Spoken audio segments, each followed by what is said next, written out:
오늘 4월 29일입니다.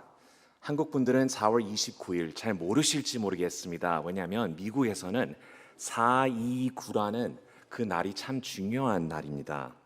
4.29 폭동이라고 30년 전에 일어났습니다. 그것을 30년 기념일이라고 제가 얘기해야 될지는 잘 모르겠지만 1992년 4월 29일부터 한 주 동안 미국 남가주 LA에서 일어난 폭동은 미국 인종차별 역사의 중요한 사건으로 남아 있습니다. rodney king riot이라고 불리는 이 폭동으로 많은 한인들은 피해를 입었으며 미국 사람이란 자부심을 가지고 자랐던 젊은 2세들에게는 큰 끝없는 아픔을 주게 되었고, 아직도 미국이란 나라가 품고 있는 이 인종차별이란 어려운 질문을 숙제로 보여주는 장면이나 마찬가지입니다. 오늘이 30년입니다. 역사로서 우리가 어떻게 이해해야 되고 앞으로 어떤 길을 나가야 될지는 잘 모르겠지만 기억하고 기도하며 앞길을 찾는 중입니다. 그리고 또 4월 달에 또 다른 일도 있었습니다. 우리가 보통 생각하는 언더우드 선교사님 1885년 4월 5일 제가 인천에서 출생했습니다. 인천 제물포에 도착하게 되어 그때의 감리교 아펜젤러 선교사님과 머물렀던 한국 최초의 호텔이 있습니다. 제가 인천에 올 때마다 저희 삼촌 목사님께서 말씀해 주신 대불 호텔이라고 있는데요, 그 전시관으로 제물포항 근처인 인천 중구에 준비되어 있습니다. 제가 무슨 선전하는 것 같죠? 한번 가서 보시는 게 좋을 것 같은데요, 그날이 부활절이었습니다. 언더우드 선교사님이 이렇게 기록했다고 합니다. 우리는 부활주일에 여기 왔습니다.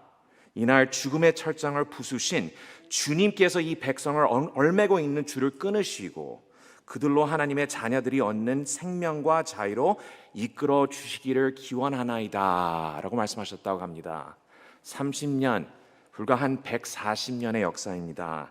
역사를 통하여 우리는 아픔과 기쁨을 느끼며 그 안에서 주는 하나님의 지혜를 얻을 때가 있습니다. 불과 10년 아니면 100년의 경험과 역사가 우리에게 지혜를 더하여 주고 앞으로 나아갈 길을 보여주며 우리가 감사의 마음을 넘치게 한다면 시편 기자가 기록하는 오늘 136편에 1000년 이상 만년의 역사를 보여줄 때 그 안에 나타나는 하나님의 모습을 저희가 아침에 함께 찾아보기를 원합니다. 그의 결론은 하나님은 선하시며 감사 받으시기에 합당하시다고 말씀하십니다. 하나님은 선하시고 감사 받으시기에 합당하신 분이십니다.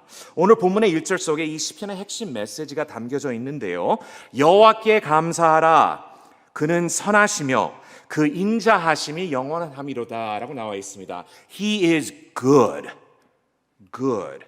마가복음 10장 18절의 말씀을 기억하실지 모르겠습니다. 부자인 젊은 친구가 예수님께 달려와 말한 인사를 저희가 기억하는데요, 선한 선생님이여, 선한 선생님이여. 예수님이 별로 좋게 생각하신 것 같지는 않습니다. 예수님이 답이 특별한데요, 내가 어찌하여 나를 선하다 일컫느냐, 하나님 한 분 외에는 선한 이가 없느니라 라고 말씀합니다.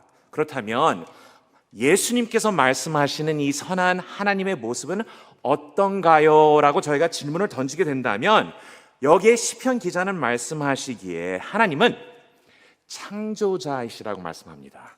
우리의 인간의 역사를 통해서 하나님의 모습을 보여주시는데요, 하나님은 큰 기이한 일들을 행하셨는데 어느 누구의 도움도 없이 홀로 말씀과 지혜로 모든 것을 창조하시고 이루셨다고 성경은 말씀합니다. 그 이상으로 5절부터 6절까지 하나님께서는 그의 능력과 넘치는 지혜로 하늘 5절, 땅 6절, 큰 빛 7절, 해와 달과 별을 창조하신 것을 저에게 다시 한번 가르쳐 주십니다. 창조의 아름다움을 보며 시편 기자는 19편 1절에 이렇게 선포합니다. 하늘이 하나님의 영광을 선포하고 궁창이 그의 손으로 하신 일을 나타내는도다 라고 말씀하실 때에 창조주이신 하나님께서는 우리를 위하여 모든 것을 우리에게 주시고 필요한 환경을 준비해 주셨다는 것을 기억할 때에 하나님은 선하시다고 고백할 수밖에 없습니다.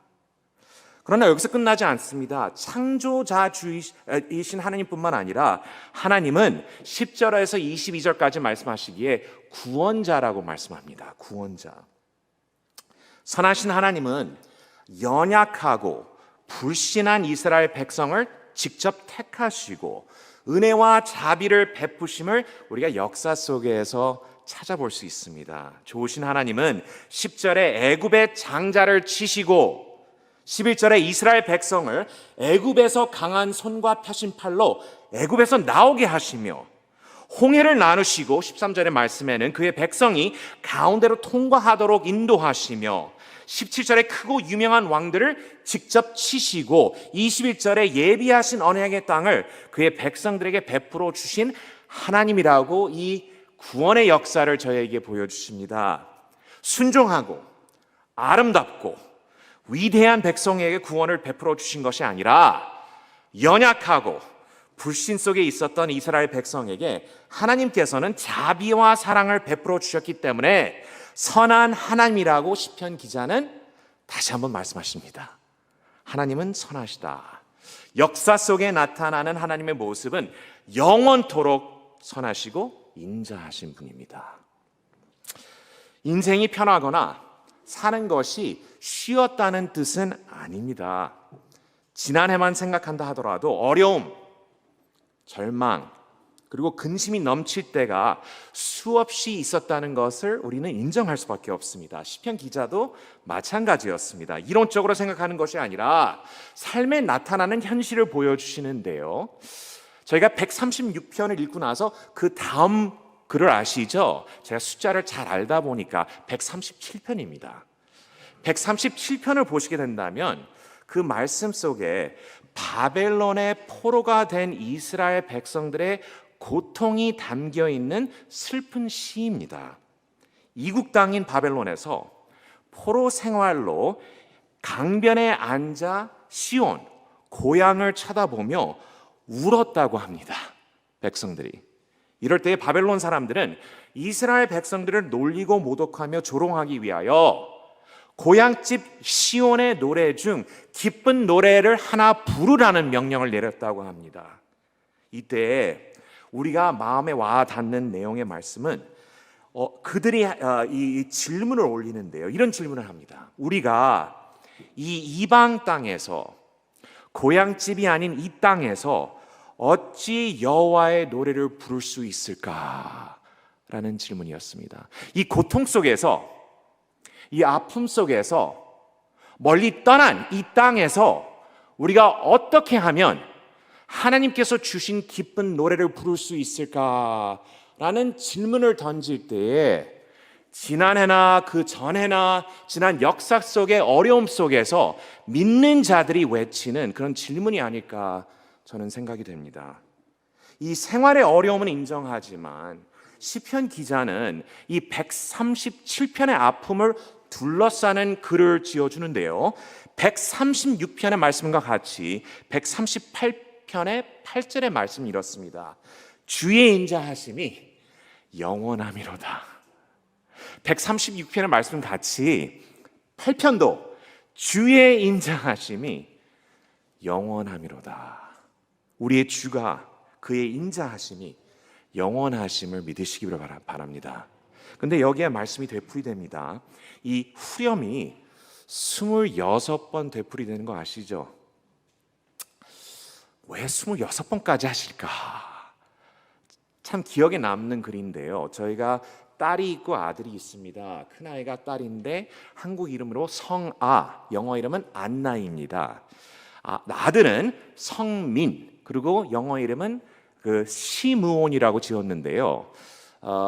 누가복음 2장에 어린 아기 예수님을 알아본 두 사람이었습니다. 증인이었습니다.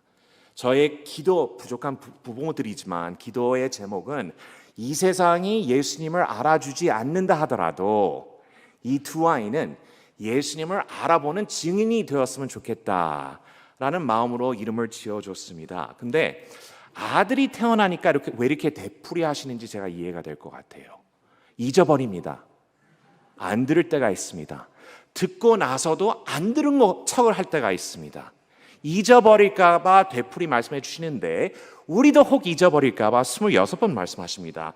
그의 인자하심은, 우리가 믿는 하나님의 인자하심은 영원함이로다. 이 번역이 너무나 어려운 단어들이 많은데요, 한국말로 인자라고 번역된 단어가 원어로 여기에 구약하신 분들이 많아서 제가 조심스러운데요, 그 단어가 헤세드입니다. 잘 아시죠? 많이 들어보셨댔죠? 영어 번역도 쉽지 않습니다.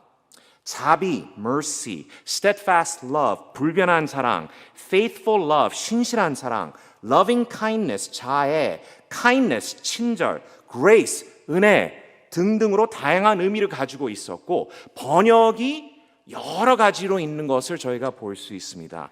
번역은 언제나 어렵습니다. 여기 신약 공부하시고 구약 공부하시는 분들, 헬라어나 아니면 히브리어를 하면서 번역이 얼마나 어려운지 잘 아실 거라고 생각이 됩니다. 이 한국말로 영어로 번역할 때 어려운 단어들이 있습니다. 그 중에 대표적으로 눈치 제가 어떻게 번역해야 될지 잘 모르겠어요. 또 하나의 단어가 있다면 한입니다.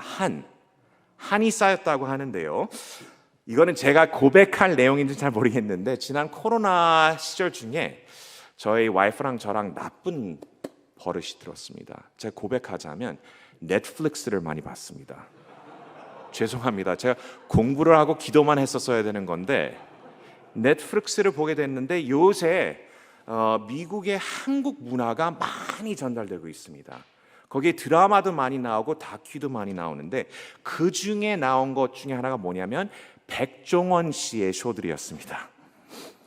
한국 문화 그리고 제가 좋아하는 음식 두 가지를 합쳐가지고 한국에 대해서 가르쳐 주시는데요, 그 중에 여러 가지 쇼들이 있는데 하나는 한우 랩소디, 다른 것은 삼겹살, 돼지고기 랩소디, 또 제가 제일 좋아했던 것은 냉면 랩소디입니다. 냉면에 대한 역사의 그림을 그려주는데 저희 부모님이 황해도 출신이시다 보니까 저도 냉면을 좋아하고 냉면에 대해서 관심이 많습니다.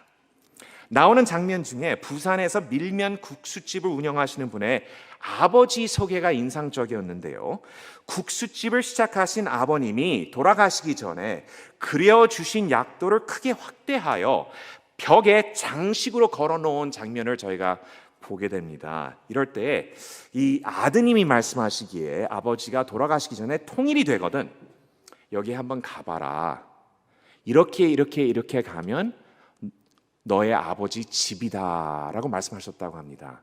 그리고 그 옆에 아버님이 쓰신 글을 확대해서 올려놨는데 거기에 글 중에 무슨 내용이 나오냐면 이북분으로서 아버님만, 그러니까 이 운영하시는 분의 아빠에게 남긴 글인데 이런 말씀을 하셨습니다. 아버님, 불효자가 다시 고향에 가지를 못하고 갑니다 라는 고백이었습니다. 우리 이런 아픔이 많은 것은 저희가 인정할 수밖에 없는데 이럴 때 아들이 눈물이 글썽거리면서 이런 얘기를 합니다. 아버지 한에 맺힌 유서였습니다 라고 말씀합니다. 이때 사실은 그 내용 자체가 감동적인데 저는 그 자막을 봤습니다. 이걸 어떻게 번역을 했나 보니까 이런 식으로 하더군요. Deep-seated anguish. 근데 그것을 저희가 번역한다면 깊은 분노입니다. 그게 맞는 단어인지는 제가 잘 모르겠습니다. 여기에 더 잘 아실 텐데 깊은 분노 맞을 수도 있겠죠. 그러나 거기에 한이란 단어가 전달하는 거기에 마음속에 나타나는 아픔, 갈망, 슬픔, 포함되는 분노를 한 단어로 전달하기에는 부족한 문구가 아닌가라고 생각이 됩니다. 이 한 단어로 이해할 수 없는 것이 우리를 향하신 하나님의 끝없는 사랑이었습니다. 이렇게 죄로 인하여 전혀 사랑을 받을 만한 자격이 없는 죄인에게 분에 넘치게 베풀어 주시는 구원의 은혜를 의미해서 헤세드라고 말씀하셨습니다. 입으로는 믿음을 고백하지만 행동은 하나님을 잊어버리고 부인하며 그의 뜻을 따르지 않는 자에게 베풀어 주시는 넘치는 자비와 사랑을 의미하고 있습니다. 매일 변하는 우리의 믿음과 마음을 이해하시고 불변하게 다가와 주시고 인도해 주시는 하나님의 끝없는 사랑을 의미하고 있습니다. 한 단어에 담겨주지 못하는 내용들이었습니다. 이래서 저희가 사도 바울이 말씀하신 에베소서 2장을 보시게 된다면 4절부터 8절에 나오는 구원의 방법보다도 하나님의 마음을 저희가 이 말씀 속에서 느껴보기를 원합니다. 말씀하시기에 긍휼이 풍성하신 하나님이 우리를 사랑하신 그 큰 사랑을 인하여 허물로 죽은 우리를 그리스도와 함께 살리셨고 너희는 은혜로 구원을 받은 것이라. 또 함께 일으키사 그리스도 예수 안에서 함께 하늘에 앉히시고 이는 그리스도 예수 안에서 우리에게 자비하심으로써 그 은혜의 지극히 풍성함을 오늘 여러 세대에 나타내려 하심이라. 너희는 그 은혜에 의하여 믿음으로 말미암아 구원을 받았으니 라고 말씀합니다. 표현이 안 된다는 얘기예요. 긍휼이 풍성하신 하나님, 사랑이 그 큰 사랑으로 보여주신 하나님, 지극히 풍성한 은혜로서 우리에게 구원을 베풀어 주신 하나님, 영원하신 하나님의 인자하심이 그리스도로 말미암아 우리 것이 되었을 때 한 단어로 표현을 못하고 그 풍성하심, 그 넘치는 사랑을 표현하기 위해서 우리의 인자하심이 영원함이로다 라고 말씀합니다. 이럴 때 이건 제가 그냥 웃는 거로 생각하시고 들어주세요. 그렇게 느껴지지 않을 때가 있습니다. 하나님의 목소리가 안 들릴 때가 있습니다. 하나님이 직접 인지하심에도 불구하고 안 보일 때가 있습니다. 저만 그런지 모르겠네요. 지난 2년 동안 어렵지 않았을까 생각이 되는데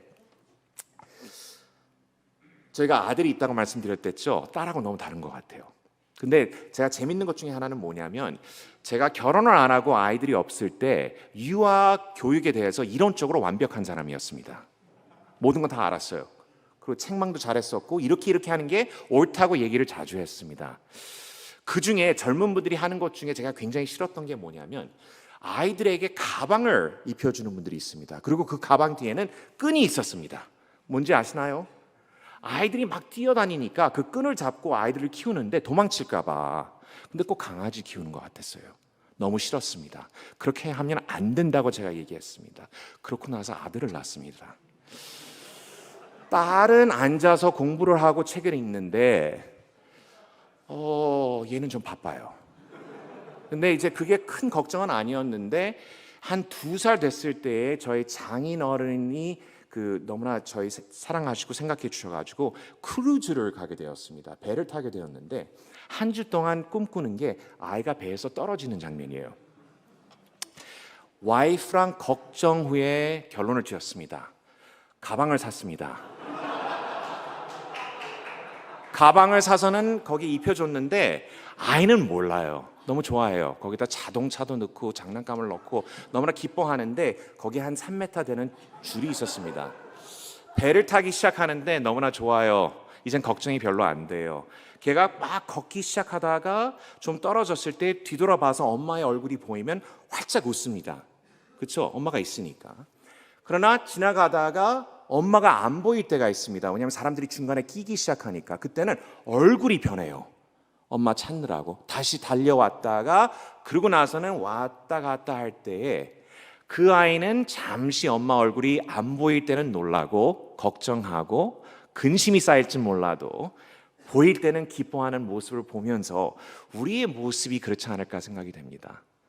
하나님이 보일 때가 있고 안 보일 때가 있고 들릴 때가 있고 안 들릴 때가 있겠지만 그것은 우리의 믿음의 부족이지 하나님이 함께 하지 않으셨다는 것은 아닙니다. 그의 눈동자는 그의 아들과 딸에게 언제나 함께 하였다는 것입니다. 하나님께서는 영원토록 우리와 함께 하신다고 가르쳐 주시고 있습니다. 이럴 때 결론이 있죠. 우리에게 명령을 내려주시는데요. 한 가지인데 4번 되풀이하십니다. 되풀이하는 거 이해하시죠? 잊어버릴까 봐. 아까 봉독하신 말씀입니다. 여호와께 감사하라. 그 인자하심이 영원함이로다. 하나님께 감사하라. 그 인자하심이 영원함이로다. 주께 감사하라. 그 인자하심이 영원함이로다. 우리를 건지신 이에게 감사하라가 26절의 말씀이었습니다. 시편 136편을 보고 대할렐루야시라고 합니다. 할렐루야는 찬양하라는 의미인데, 찬양은 감사 없이는 할 수 없다는 의미를 저희가 이해할 때에 이것을 보고 대찬양의 시라고 불리고 있습니다. 하나님의 사랑과 구원 체험한 우리는 예배와 찬양을 올릴 때에 감사와 감동이 넘쳐야 되는 것을 강조해 주시고 있습니다. 모든 것이 편할 때 감사하라고 하지 않으셨습니다. 몸이 건강할 때 감사하라고 하지 않으셨습니다. 좋은 것이 있을 때 감사하라고 하지 않으셨습니다. 아이들이 잘 나아갈 때 감사하라고 하지 않으셨습니다. 컨디션이 없었습니다. 조건이 없었습니다. 감사하라. 그리고 끝맺으십니다. 믿는 사람들의 모습입니다. 그 이유는 오로지 하나님께서 영원토록 인자하심으로써 우리를 인도해 주시기 때문에. 사도 바울도 되풀이 말씀하십니다. 에베소서 5장 20절에 범사에 우리 주 예수 그리스도의 이름으로 항상 아버지 하나님께 감사하며, 빌립보서 4장 6절에 아무것도 염려하지 말고 다만 모든 일에 기도와 간구로 너희 구할 것을 감사함으로 하나님께 아뢰라. 골로새서 3장 17절에 또 무엇을 하든지 말에나 일에나 다 주 예수의 이름으로 하고 그를 힘입어 하나님 아버지께 감사하라. 데살로니가 전서 5장 16절 항상 기뻐하라. 쉬지 말고 기도하라. 범사에 감사하라. 이것이 그리스도 예수 안에서 너희를 향한 하나님의 뜻이니라. 요한 칼빈은 성실한 믿음의 모습은 감사라고 말씀했습니다. 성실한 믿음의 모습은 감사. 하이델베르그 요리 문답을 저희가 생각해 보면서 말씀을 마치겠습니다. 거기에 28번째 문제가 있는데요. 500년 전에 쓰여진 글이죠. 하나님의 창조와 섭리를 알므로써 우리는 어떠한 유익을 얻습니까? 라는 질문이었습니다. 답이 이렇습니다. 우리는 역경에 처할 때는 인내할 수 있으며, 왜냐하면 하나님께서 함께 하시기 때문에, 모든 일이 순조로울 때에는 감사할 수 있고, 그 이유는 하나님께서 모든 것을 하셨기 때문에, 그리고 미래를 생각해서 장래를 생각할 때 세상의 어느 것도 우리를 하나님의 사랑에서 떼어놓을 수 없게 하시는 신실하신 하나님 아버지께 대한 큰 확신을 갖게 합니다 라고 답을 줍니다. 세상 만물이 온전히 하나님의 손 안에 있으므로 그의 뜻이 아니고서는 어떠한 일도 일어나지 않습니다. 로마서 8장의 말씀이었습니다. 참 어려운 때입니다. 지난 한 해도 마찬가지고 지금 공부하시는 여러분들, 미국 신학교 학생들도 비슷합니다.